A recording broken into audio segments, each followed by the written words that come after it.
శ్రీ యనమల రేవంత్ రెడ్డి గారు. జిల్లాల కొండరెడ్డిపల్లి కొండరెడ్డిపల్లి కొండరెడ్డిపల్లిలో కన్నదొక తల్లి కన్నదొక తల్లి. పాలమూరు జిల్లాల కొండరెడ్డిపల్లి కొండరెడ్డిపల్లి కొండరెడ్డిపల్లిలో కన్నదొక తల్లి కన్నదొక తల్లి.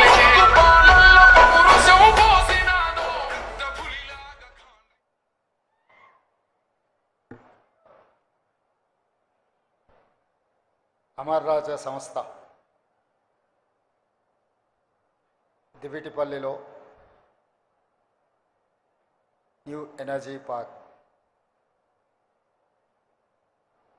32 గిగాబైట్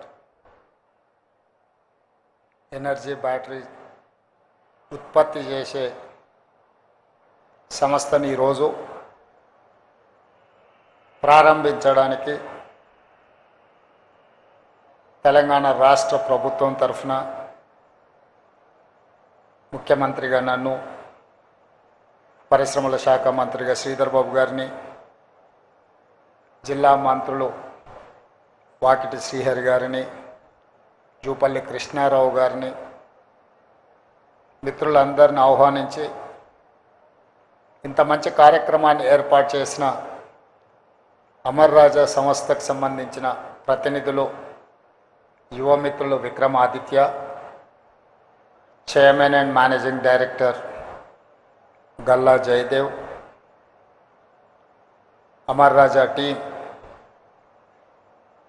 ఒక అద్భుతమైన పరిశ్రమను ఇక్కడ తివిటిపల్లిలో ఆవిష్కరించి స్థానిక పార్లమెంట్ సభ్యులు శ్రీమతి డికే అరుణ గారిని, నాగర్ కర్నూలు పార్లమెంట్ సభ్యులు డాక్టర్ మల్లు రవి గారిని, స్థానిక శాసన సభ్యులు మిత్రులు ఎన్ఎం శ్రీనివాసరెడ్డి గారిని, దేవరకద్ర శాసనసభ్యులు మిత్రులు మధుసూదన్ రెడ్డి గారిని, నాగర్ కర్నూలు శాసనసభ్యులు డాక్టర్ రాజేష్ రెడ్డి గారిని, అచ్చంపేట శాసనసభ్యులు డాక్టర్ వంశీకృష్ణ గారిని, అదేవిధంగా షాద్నగర్ శాసనసభ్యులు ఈర్లపల్లి శంకర్ గారిని, ప్రభుత్వ అధికారులు, స్థానిక సంస్థల ప్రజాప్రతినిధులు, మహబూబ్ నగర్ మున్సిపల్ మేయర్, కార్పొరేటర్లు, ఇతర సర్పంచులందరినీ ఆహ్వానించి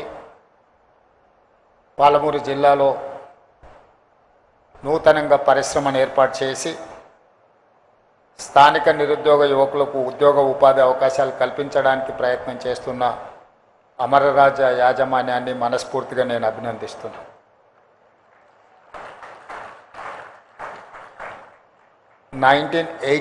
లో అమరరాజా యాజమాన్యం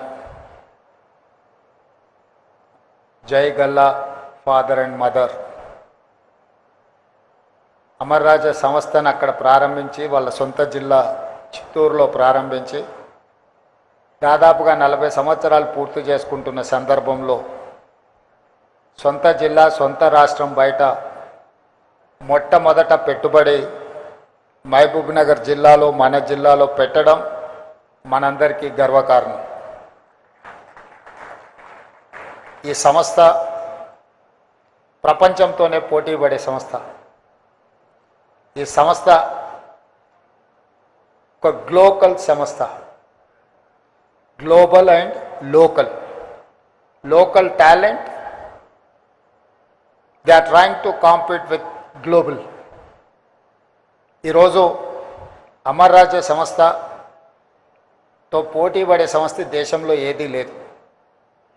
అమర్ రాజా సంస్థ ఈరోజు చైనాతో, Japan and Germany, some of the issues with south Korea ఇలాంటి దేశాలనే ఆదర్శంగా తీసుకొని పర్టికులర్ చైనా ఈవీ వెహికల్స్కి సంబంధించిన బ్యాటరీ కానీ, రేర్ మినరల్స్ కానీ, ఉత్పత్తి చేసే విధానం కానీ, సాంకేతిక పరిజ్ఞానాన్ని చైనా దేశం వడిసి పట్టుకోవడం వల్ల ఈరోజు చైనా ప్రపంచం మీదనే ఆధిపత్యాన్ని సాధించింది. ఈరోజు ప్రపంచంలో ఎంత అభివృద్ధి చెందిన దేశమైనా ఈవీ బ్యాటరీ కావాలన్నా, ఈవీ వెహికల్ కావాలన్నా, EV related any product, if they wanted to purchase they have to depend on China. Now China is leader of in EV products. అలాంటి దేశం నుంచే స్ఫూర్తి పొంది ఆయా దేశాలతో పోటీ పడడానికి ప్రయత్నం చేస్తున్న అమరాజా యాజమాన్యాన్ని మనందరం సంపూర్ణంగా సమర్థించాల్సిన బాధ్యత ఈరోజు మనందరి మీద ఉన్నది. ఈరోజు వేగంగా కాలుష్యం విస్తరిస్తుంది, వేగంగా వాతావరణంలో మార్పులు వస్తున్నాయి. ఈరోజు మనం చూస్తున్నాం ఎలినో వల్ల వర్షాలు రావడం లేదు. వర్షాకాలంలో సీజన్ మొదలైన వర్షాలు కురవకపోవడం వల్ల రైతాంగం ఇబ్బందిని ఎదుర్కొంటుంది. కోవిడ్ తర్వాత వాతావరణంలో చాలా మార్పులు చేర్పులు జరుగుతూ ఉన్నాయి. ఇలాంటి పరిస్థితుల్లో కాలుష్యాన్ని తగ్గించుకొని కాలుష్యం లేని ప్రాంతాలుగా, కాలుష్యం లేని దేశంగా ఈ దేశాన్ని తీర్చిదిద్దాలి అంటే వెహికల్ పొల్యూషన్ని మొట్టమొదట మనం నియంత్రించాలి. వాటిని నియంత్రించాలి అని అంటే ఈవీ వెహికల్స్ మనకు అవసరం ఉంది. ఈవీ వెహికల్స్ని ఈరోజు ఉత్పత్తి చేయాలంటే అందులో అత్యంత కీలకమైన పాత్ర పోషించేది ఈవీ బ్యాటరీ. ఈరోజు ఆ ఈవీ బ్యాటరీసే 32 గిగాబైట్స్ కెపాసిటీస్తో ఈరోజు దివిటిపల్లిలో మహబూబ్ నగర్ జిల్లాలో ఈరోజు ప్రారంభించుకోవడం, ఈ సంస్థలో ఈరోజు 700 మందికి ఉద్యోగ అవకాశాలు కల్పిస్తే అందులో 400 మంది మహిళలు ఉండడం మనందరికీ గర్వకారణం. This is called women empowerment. This is what our dream.